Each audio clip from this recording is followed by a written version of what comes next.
Trucks versus buses. I've spent over 30 years in the commercial transportation industry, and I understand the importance of exploring the nuances between commercial buses and commercial trucks. We're all CDL drivers where we have to get a commercial driver's license. And there's a crucial similarity between both buses and trucks. And there are also differences, especially when you're talking about the FMCSA, where a truck driver can drive 11 hours and a bus driver can only go 10, whereas a truck driver has to stop for 15-minute or for a break. And they also have a reset. Buses don't. We have to stop for an 8-hour break, but our 870, there's not really a reset. It just keeps moving. So the similarities between commercial buses and trucks at the onset, it's essential to recognize the common ground as well as the differences. Both companies, when they're hiring you, would require extensive driving experience within the same vehicle, or at least taking an approved FMCSA course, training course, where you could probably get into a seated coach or a truck to get your experience before you would ever come into the entertainment industry sector, where we require at least 2 years of same vehicle experience. With a commercial bus, you would have to have your P endorsement.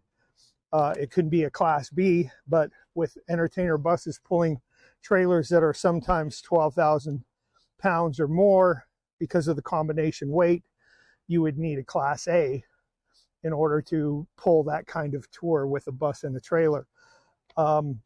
With semi-trucks, you're looking at a Class A. You can get a Class A semi-bus driver or semi-truck driver can get his P endorsement added to that license, but he would still have to take, when he's doing that endorsement, at least a 15-passenger or more type vehicle in order to have the passenger endorsement added to his license. Varying sizes of commercial vehicles, obviously a box truck with a single axle or a 5-ton with a dual axle, but a box truck, I think that is a Class B as well. Class C would be someone like a limousine driver or smaller type vehicle. Speaking of a van, here's a van pulling in right now, but that's our van. It's not a 15-passenger. So with the various endorsements that are needed for a commercial driver's license, the best advice I could give you once you do get your commercial driver's license is continued education, i.e. learning the Smith system. Aim high, see the big picture, keeping the eyes moving, knowing, like, as you're driving and a car's coming on the on-ramp and you're coming up to it, being able to time it and see whether you need to roll into the left lane or you just need to lay off the fuel so that that car can merge in properly. As a professional driver, we are kind of upheld to a higher standard than a regular class driver. That we are professionals, and therefore we're supposed to drive accordingly, and we are accordingly have responsibilities, i.e. like if you were speeding in a 4-wheel vehicle but you have a commercial driver's license, you can't take a course. They'll actually you have to pay the fine, and it'll go against your commercial driver's license, which is not good. You want to keep your traffic violations to an absolute minimum, 0. Is that what you really want to try and do? But getting your P endorsement for the Class A drivers out there is basically taking the reading up, take the written course, pass the written course, you get your little permit, and then you have to either find yourself a bus to drive the test in, and or a minivan with, like I said, 15 passengers or more. And you also still have to do your medical DOT. Medical Class A drivers already have that. If you're new to this industry, you'll have to go to a certified doctor who can do the FMCSA medical for you. And past that, if you're on meds or something, you don't really have to worry. Just you really have to let the doctor know what you have or what pills you're taking, if you have to wear corrective lenses, etc. And then after that, it's getting experience with a good company. And that's the other thing, finding a good company. There's a technique to it. Don't just let them interview you. You have to interview them.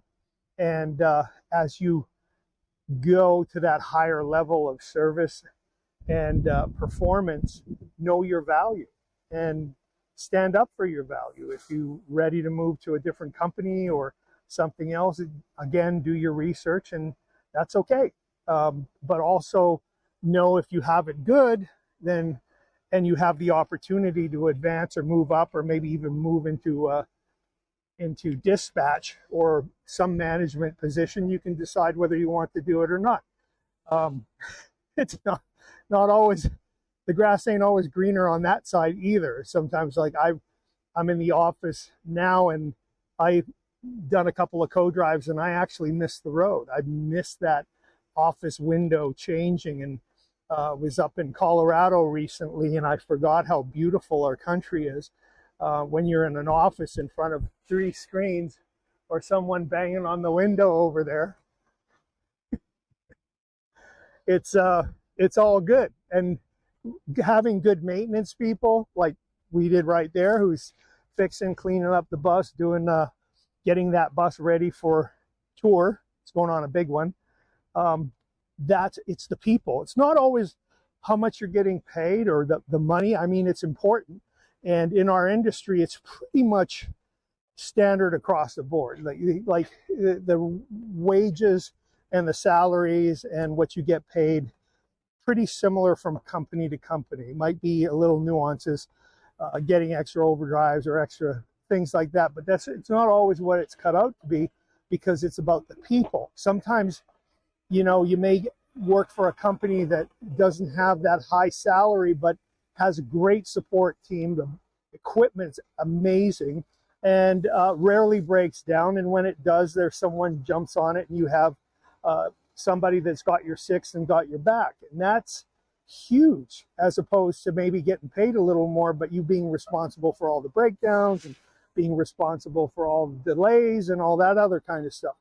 That really comes into playing too. And then people like this, who are awesome and do an awesome job, make a difference. So that's why you would want to be with a company that has great people and a great culture. So it's not always the money, although the money can do some talking. But if it's very similar and the lines are close, I would take culture all the time. And speaking of culture leading to safety, you want to find a company that has a really good safety score too. It's up to you to do that research and go in there and see, what is their safety score? Run their DOT number. It's not just you letting them interview you. You interview them, not letting them just research you. You research them and find that place that's the right fit for you. Maybe if you don't have a lot of experience, you may have to compromise some things just to go get your experience, but you might have a goal like, okay, well, I'm going to be with company A to start out with, but company C is where I want to be in 2-3 years.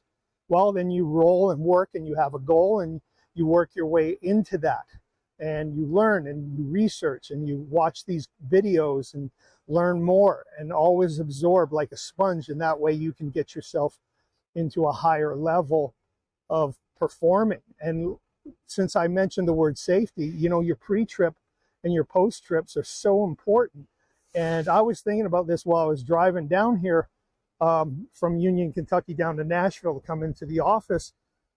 I was thinking, one of the really good ways, if you're feeling fatigued, and one of my number one rules is never, ever take a nap in the driver's seat. Ever, never. That's almost like the rule, never poop on the bus. Same thing. Never go to the front lounge, or if you're in a truck, go to the passenger seat and take a nap. Or if you have a sleeper cab, go in the sleeper berth and take a quick power nap if you're feeling a little fatigued. The other thing is if you're on that verge, like the twilight hours, pull over into a rest area and then do a walk around. And not just a walk around, do another pre-trip. Do an entire pre-trip, and it'll help wake you up, because you'll take your mind out of that set of like just driving in the lights. And especially if you're rolling at 3 o'clock in the morning or 4 in the morning, pull over into a truck stop, or you didn't even want to go to a truck stop, pull over into a rest area, and then get out and do your pre-trip, take your flashlight, open the engine, do that full thing. You'll be surprised at how much more energy you'll have. Plus, it's almost like exercising because you're walking around. And that's a huge thing when we're talking about drivers and health care. Not always just going for the Wendy's burger, but go have the veggie Subway. I know there's a lot of Subways there. It's food choices. And also, don't eat till you're super full. Just eat a little bit. Like if you get a foot long, cut it in half and just eat half of it and save the other half for later. Just little things make a big difference, and that's what you need to do as a commercial driver. Now, I did say this was trucks versus buses, so let's get into the trucking world. Like, my experience in the trucking world started with a water tanker on the department highways. So I had that experience driving a tanker, and then also driving a van, tractor trailer with a van, with hazmat. I don't have my hazmat anymore. I let it go away, but because I'm in the bus world. But the difference in trucks, especially in the entertainment industry, is our truck drivers, they get hotel buyouts, so they get paid to stay in their sleepers, whereas our drivers will get a hotel, and they have that better opportunity to maybe use the gym and try and stay in shape. Whereas truck driver, especially in the entertainment industry, you're talking walking. Walk the venue, walk the stairs, you're playing in an arena, get out before you take your nap or whatever. Even though you might have driven 500 miles, get out and walk, get some exercise in, eat healthy. Like the entertainment industry, we got good catering. Well, select what you're eating from catering. Well, I recommend an app called Noom that helped jumpstart me when I wanted to lose some weight. Whatever it takes, calorie counting, whatever, get to an ideal weight, and then try and stay there. And that ideal weight doesn't mean look like Arnold Schwarzenegger. It could just be a nice, I don't want to use the word portly, but just, nice man bod kind of thing, but in shape and healthy. So those are the things. So staying in with trucks versus buses. Trucks, you don't have to deal with people asking you, are we there yet? Trying to settle or deal with passengers and personalities, etc. You're dealing with dispatch, you're dealing with timelines for unloading or lumpers, etc. Best thing I can say is like my fuel thing, which is focus, uplift, energy, and leverage. The uplift part is be kind to everybody, and they will be kind to you. They may be having a bad day, but you know what? Adjust yourself. We're the professionals, and we can actually control those situations by the way we react to people and we react to situations.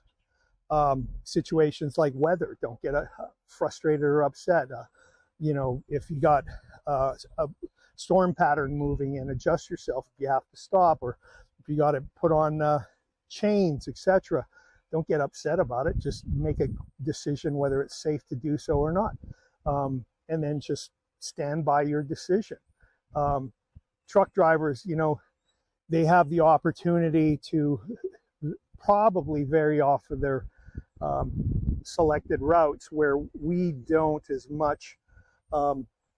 Entertainer buses will always stay on the interstates or high interstates, very seldom get on state routes, although we will get on state routes as long as they're 4 or good 2-laners. We try to avoid 2-laners. They're a little less safe. And usually the rides aren't your stoplights, etc., because we got people sleeping. So as far as the trucks versus buses are a little more, I don't want to use the word restricted, but we are kind of pushed in a certain direction, as opposed to, say, a commercial truck. And a commercial truck can stop whenever they want, whereas an entertainer bus, you can't just keep stopping with your passengers on board. You have to, plan yourself to be somewhat expedient, but always be safe. Truck drivers have that luxury of being able to stop when they're fatigued, or you just say, hey, I didn't get a good night's sleep. They load up the equipment. They know how much time they got to get to the venue and then or to unload or etc. They may be able to stop for a quick 2-hour power nap and then continue on, where that's not so much a luxury with the entertainer bus industry. And as far as a seated coach, they're usually day drivers, not so much night drivers, although that could change. I know some seated drivers that drive theater tours. They end up taking the actors, etc., and they are usually a day movement, because there's no place to sleep on those buses, whereas the crew side would probably leave at night and everybody can sleep on there. So there's tons of opportunities out there for all of you, whether it's trucks or buses, and whether you decide to stay in the public sector or you want to get into the entertainment concert touring sector.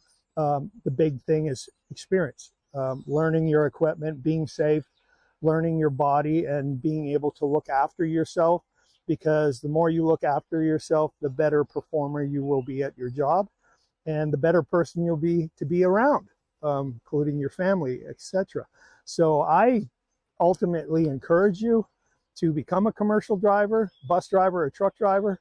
Follow your passion. It's a beautiful job. You're not bugged with people in the office and the boss calling you in for conference calls, etc. So as long as you're awesome and you're doing what you need to do and you're safe and the clients love you, you will always have work and you will always be in the best of the best equipment. So hope to see you out there on the road. Love y'all. Thanks for watching this video.